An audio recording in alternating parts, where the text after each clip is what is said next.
Congressional candidate Sean Casten has recently come under fire for his extreme affiliations. My job is simply to continue being honest about where my values are and letting the people of the district know those values are, because if they don't subscribe to my values, I'm probably not the right person to represent them. But what are Casten's values? In a recent Wall Street Journal article titled "A House Majority by Any Means Necessary," journalist Kyle Peterson recounts the following. While we walk, I toss out what seems like a throwaway question. Name one current leader who most inspires you. Mr. Casten picked Dan Savage, a sex columnist. What motivated that choice? He has this combination, Mr. Casten explains, of completely righteous indignation and an awesome sense of humor. He cites a contest Mr. Savage held in 2003 to name a graphic sex term after then-Senator Rick Santorum. Sex columnist Dan Savage started a campaign to rename the word Santorum, and now the first two hits you get are about the filthiest sexual neologism possible. When challenged about this bizarre choice, Casten reiterated his selection and added,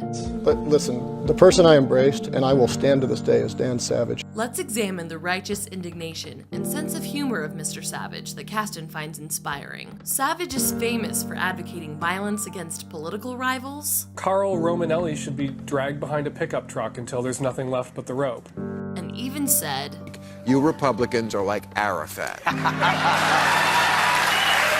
Unfortunately, not exactly like him. I wish they were all dead. nothing from Mr. Savage, who inspires Casten, is moderate or bipartisan, which Casten claims to be, but Casten's extreme affiliations do not end there. The Casten's Family Foundation has given over $150,000 to the Center for Inquiry, a fringe group that's mission is to, quote, keep religion from infecting public policy. Not only are Casten's affiliations extreme, but so is he. Casten also recently compared the president to the most murderous terrorist leader in American history, Osama bin Laden. You have compared Donald Trump to Osama bin Laden. Was that a temperate response? Look, what I said needed to be said. So let's get this straight. Casten wants to represent Illinois, and yet he admires people who advocate for violence against political rivals. His family's foundation has given thousands of dollars to an extremist group focused on destroying all faiths and encourages a socially accepted role for suicide. If they don't subscribe to my values, I'm probably not the right person to represent them.